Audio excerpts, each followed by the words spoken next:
Hello guys.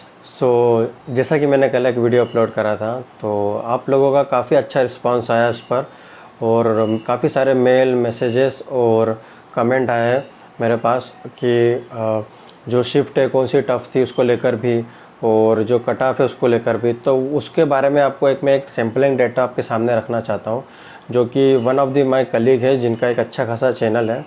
तो उन्होंने मुझे ये प्रोवाइड करा है, जिसमें 70,000 प्लस कैंडिडेट ने पार्टिसिपेट करा था उस डेटा में, पोल कंडक्ट में। तो उसमें जो मैक्सिमम जो अटैम्प्ट बताए हैं जो भी कैंडिडेट्स ने, वो है 45 से लेके 55, और उसका जो परसेंटाइल था वो 58 के अप्रॉक्स परसेंटाइल था, कि 58% जो कैंडिडेट्स हैं उनके अटैम्प्ट हैं 45 से लेके 55 के बीच में।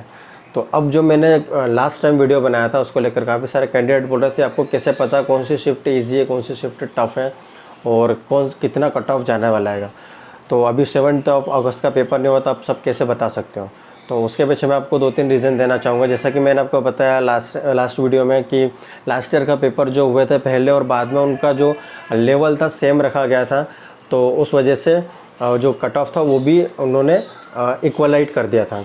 इस बार भी यही होगा, कोई ज़्यादा डिफरेंस देखने को नहीं मिलेगा। अटैम्प्ट भी सेम ही जाएंगे कैंडिडेट्स के, और अगर ज़्यादा भी जाते हैं तो अब बेनिफिट ऑफ द डाउट में ज़्यादा मार्क्स गेन कर जाओगे, तो इसके बिल्कुल भी टेंशन ले लें। अब बात आती है कि 1 अगस्त को जो पेपर हुआ था उसकी शिफ्ट कौन सी टफ़ थी, है ना। अब फर्स्ट शिफ्ट वाले बोल रहे हैं कि हमारी टफ़ थी, सेकंड वाले बोल रहे हैं हमारी, थर्ड वाले बोल रहे हैं हमारी, फोर्थ वाले बोल रहे हैं हमारी। तो फर्स्ट शिफ्ट में अगर आप अटैम्प्ट देखोगे तो वहाँ पर अटैम्प्ट अधिकतर 55 के अप्रॉक्स देखने को मिल रहा है। 56, 58, 60 भी गए, 64 भी गए हैं। तो काफ़ी सारे कैंडिडेट्स ने अटैम्प्ट अच्छे खासे करे हैं। अब मैं बात करूँ सेकेंड शिफ्ट में, तो लो हो गए एकदम, सडनली एकदम से डाउन की तरफ गए हैं। थर्ड शिफ्ट में भी डाउन गए हैं, फोर्थ में भी। अब सबसे टफेस्ट शिफ्ट कौन सी थी? टफेस्ट का मतलब लेंथ ईयर। टफ का मतलब ये नहीं होता कि आपसे बनेगी ही नहीं, बनेगी बट टाइम टेकिंग होगी। तो वो सेकंड और थर्ड में से हैं। चूँकि अगर मैं कंपेयर करूँ सेकंड और थर्ड का, तो आप सेकंड में देखोगे कि अप्रॉक्सीमेशन आया था। थर्ड में अगर हम देखेंगे, मैथ्स की बात कर रहा हूँ मैं, तो उसके अंदर क्वाड्रेटिक आया था। तो आपको पता है कि क्वाड्रेटिक में गलत होने के चांसेस होते हैं, एक या दो क्वेश्चन गलत हो ही जाते कभी कभी कैंडिडेट्स के, क्योंकि जिस तरीके के क्वेश्चन पूछे थे चांसेस तो थे, मुझे लग रहा था। और सेकंड की बात करूँ तो सेकंड में अप्रॉक्सीमेशन था। तो benefit of the doubt as per my view third को मिलना चाहिए, बट देखते हैं कि 1-2 मार्क्स का ज़्यादा से ज़्यादा होगा, 2 भी नहीं, 1 या 0.50 का, उससे ज़्यादा का नहीं होगा। और अब अगर मैं बात कर लूँ कि फर्स्ट और फोर्थ में कौन सी थी टफ, तो ऑब्वियस सी बात है फोर्थ। अब तो मैं बात करूँ कि कट ऑफ कैसे डिसाइड होता है, तो या तो अपर सर्किट लगता है या तो लोअर सर्किट। आपको पता है अपर सर्किट में क्या होता है, मार्क्स गेन होते हैं, और लोअर सर्किट में क्या होता है, मार्क्स कम होते हैं। तो लोअर सर्किट तो बहुत कम लगता है आईबीपीएस में, आपने देखा होगा कि एसबीआई में ज़्यादातर लगता है। जैसे कि लास्ट टाइम हुआ था कि आईबीपीएस पीओ एसबीआई पीओ में जो मार्क्स है वो कम कर दिए थे कैंडिडेट्स के। काफ़ी सारे कैंडिडेट्स के मार्क्स 15 to 20 लेस आए थे, और जिस कैंडिडेट के शिफ्ट टफ आई थी उनके मार्क्स या तो सेम थे या तो उनको गेन मिला था। तो इस तरीके से लोअर सर्किट लगता है। और अपर सर्किट में क्या होता है कि मार्क्स गेन होते हैं। बेस किसको माना जाता है? जो मतलब ईजियर साइड होती है, जो डूएबल शिफ्ट होती है, जैसे कि फर्स्ट शिफ्ट, तो उस साइड लग सकता है अपर सर्किट। तो यूपीपीएस में अधिकतर क्या होता है, अपर सर्किट लगता है। तो हम जो अदर शिफ्ट हैं उनके पेपर को इक्वलाइज करने के लिए फर्स्ट शिफ्ट से मार्क्स बढ़ाए जाएंगे। फर्स्ट शिफ्ट के मार्क्स कम नहीं होंगे, तो जिनके भी अटैम्प्ट फर्स्ट शिफ्ट में कितने भी हो उससे फ़र्क नहीं पड़ता कि आप 44 करके आए, 43, 42। अगर आपकी प्रैक्टिस अच्छी नहीं, आप स्टक कर गए होंगे किसी क्वेश्चन में, बुरा मानने वाली बात नहीं है ये।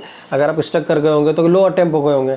इक्वल शिफ्ट सारी नहीं थी, ये तो बात मैं मानता हूँ कि इक्वल नहीं थी, क्योंकि किसी में अप्रॉक्सीमेशन, किसी में क्वाड्रेटिक, किसी में किसी में मैथ्स डूएबल था।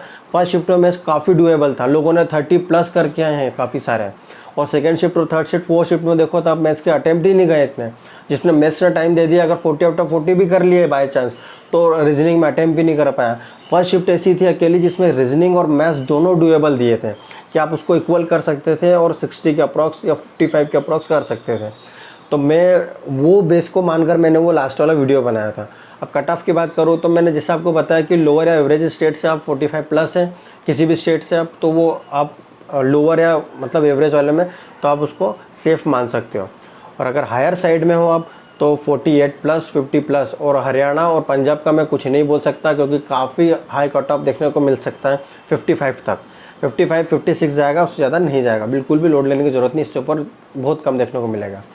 और बात रही वो आरआरबी की वैकेंसीज़ की, तो हाँ वो 2 आरआरबीज़ के लिए था, वो कंफर्म कर लिया है मैंने, और वो सिंगल आरआरबी के लिए नहीं था जो कि यूपी में था। बाकी फिर भी यूपी में वैकेंसीज़ बढ़ गई है, तो यूपी का कट ऑफ भी लोअर साइड में ही रहने वाला है। वो जो लास्ट ईयर था उससे 2 से 3 मार्क्स लेस हो सकता है, क्योंकि इस बार जो आप देखोगे वैकेंसीज़ काफ़ी हाई है, कंपटीशन भी है, तो भी क्या हुआ, बट अब लेवल देखो पेपर का। लास्ट ईयर का पेपर में काफ़ी सारे कैंडिडेट्स हैं 55, 56, 57 तक अटैम्प्ट करे। इवन मेरे भी अप्रॉक्स 56 या 57 थे, 57 के अप्रॉक्स थे कि पेपर काफ़ी इजी था लेवल। और इस बार जो अटैम्प्ट है 54 ही है मेरा, तो इस बार से अंदाज़ा ला सकते हो कि पेपर का लेवल कितना बढ़ा दिया होगा। जबकि प्रैक्टिस भी कर रहे थे काफ़ी सारे कैंडिडेट, उसके बावजूद कैंडिडेट्स के अटैम्प्ट नहीं हुए। इवन जो मॉक्स में टॉपर रहते थे उनके भी अटैम्प्ट्स काफ़ी कैंडिडेट्स के कम हुए हैं। तो इसका बिल्कुल आप बिल्कुल भी लोड ना लें। अगर आपका 45 है, एवरेज या लो स्टेट्स हैं, इजीली आप क्लियर कर जाओगे। अब मेंस की प्रिपरेशन करो, कोई भी शिफ्ट से उससे फ़र्क नहीं पड़ता, अपर सर्किट और लोअर सर्किट जैसे मैंने आपको बताया। और जो हाई स्टेट्स हैं उनको तो 48, 50 के आसपास अटैम्प्ट ही चाहिए, ये तो मान के ही चलना आप, है ना। तो और उसको अपर हाई स्टेट, लोअर स्टेट और एवरेज स्टेट कैसे पता चलेगी, तो आप पिछला वीडियो आप मेरा देख सकते हो उसके लिए। तो ये थी एक information. That's all from my side. For more update please do subscribe your own channel banking Spartan. Thank you.